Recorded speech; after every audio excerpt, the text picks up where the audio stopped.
Now let's honor the backbone of our nation, our farmers, presenting a dance performance on the farmer theme by Grade 9.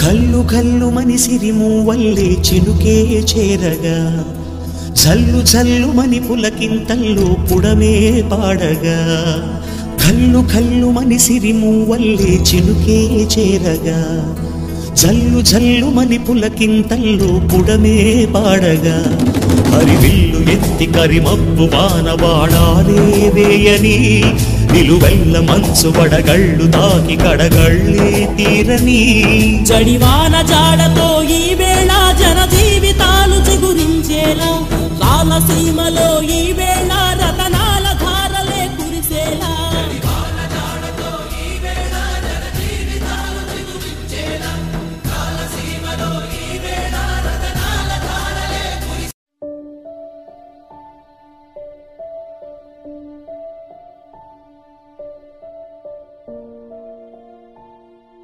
ఏమయ్యా సాంబయ్య, పంట తెచ్చినావా? ఇగో అయ్యా, బంగారం లాంటి సరుకు మీరే చూడండి. నువ్వు అట్లా అంటావు కానీ ఏముంది, ఒక సంచిలో ముదిరిపోయిన కంకులు, మరి ఇంకొక సంచిలో మరీ లేత కంకులు, ఇంకో 2 సంచులు ఓకే ఓకే అన్నిటికీ కలిపి 4,000 ఇస్తా. 4,000 అంటే మరీ తక్కువ అయ్యా, ఒక 8,000 ఇవ్వండి. నీదేముందయ్యా, నువ్వు రైతువు, రాజు లెక్క అమ్మిపోతావు, మళ్ళా నేను అమ్ముకోవద్దా? ఇదే మార్కెట్ రేటు, ఇదే నేను ఫిక్స్ చేసిన రేటు.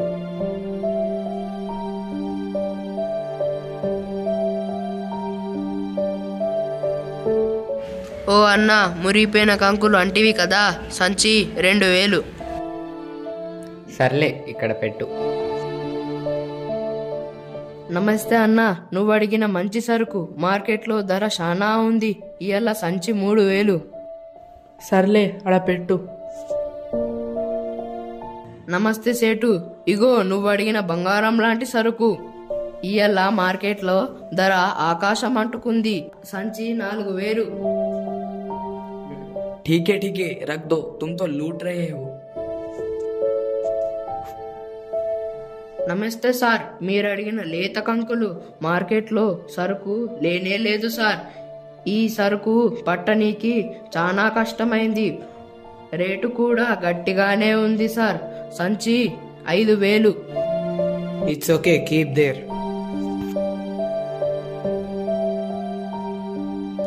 పెట్టుబడి ఖర్చులు పోను, ఒక్క సంచికి లాభం 2,000. ఈ రోజుకి నేనే రాజు. పెట్టుబడి ఖర్చులు పోను, ఒక సంచి మీద లాభం 4,000. ఈ రోజుకి నేనే రాజు. पूरा मिला के आज के लिए 6,000 फायदा हुआ, मैं ही राजा हूँ. పెట్టుబడి ఖర్చులు పోను, ఒక సంచి మీద లాభం 10,000. I'm the king. పెట్టుబడి ఖర్చులు అన్నీ పోను, లాభం 10,000. ఏమయ్యా, పైసలు వచ్చినాయా? పెట్టుబడి రాను పోను ఖర్చులు పోగా ఏమీ మిగులుతలేదు. ఇప్పుడు ఏం చేయాలా? పాత అప్పు తీరేటట్టు లేదు, రేపటి సంధి అప్పులోళ్ళు మీద పడతారు. నువ్వు ధైర్యంగా ఉండయ్యా, మనం మల్ల పంటలు అమ్మినప్పుడైనా మన కష్టాలు తీరుతాయి. మళ్ళా పంట అమ్మినా అప్పు తీరదు, ఎందుకంటే మన పంట బాగున్నా రేటు ఉండదు. అత్యవసరం గాని అన్నింటికీ ఎంఆర్పి ఉంది, నిత్యవసరమైన రైతు పంటకు తప్ప. మరైతే ఇప్పుడు ఏం చేద్దామంటావు?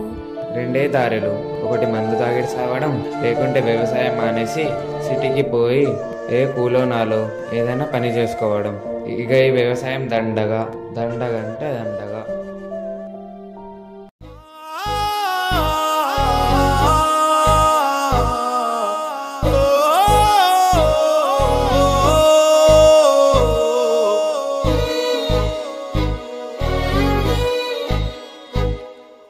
రైతు రైతు రైతో పాడుగాను నీ రాతో మెతుకు మెతుకుపై నీ పేరున్న వెతుకులాట నీ బతుకో చివరకు చేరుతుంది ఏ చితికో రైతు రైతు రైతో పాడుగాను నీ రాతో మెతుకు మెతుకుపై నీ పేరున్న వెతుకులాట నీ బతుకో చివరకు చేరుతుంది ఏ చితికో నువ్వు పండించే ధాన్యమే దేవుని గుళ్ళో ప్రసాదం ఆ దేవుడికెందుకు తెలియదు మరి నీ ఇంట్లో నీ విషాదం కళ్ళకత్తుకొని తింటారు నీ కన్నీళ్ళెవరు పాపరు రైతు రైతు రైతో పాడుగాను నీ రాతో మెతుకు మెతుకుపై నీ చెమటున్న వెతుకులాట నీ బతుకు చివరకు చేరుతుంది ఏ చితికో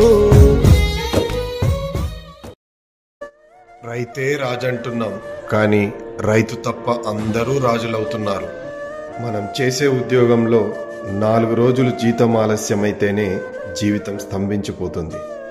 అలాంటిది ఎంతో ఆశతో నెలల తరబడి కష్టపడి పండించిన పంట నష్టం మిగిల్చితే రైతు పరిస్థితి ఏంటి? అందుకే వ్యవసాయం దండగా అంటున్నారు. కానీ ఇలా అందరూ వ్యవసాయం వద్దంటే రానున్న రోజుల్లో నిత్యావసర ధరలు ఆకాశాన్ని అంటుతాయి. కల్తీ సరుకులు రాజ్యమేలుతాయి. రైతులో చైతన్యం రావాలి, లేదా చైతన్యం ఉన్నవాళ్ళు రైతుగా మారాలి. ఇప్పటికే అమెరికా సెటిలర్స్, ఐఐటి చేసిన వాళ్ళు వ్యవసాయం నుండి సంపాదించడం చూస్తున్నాం.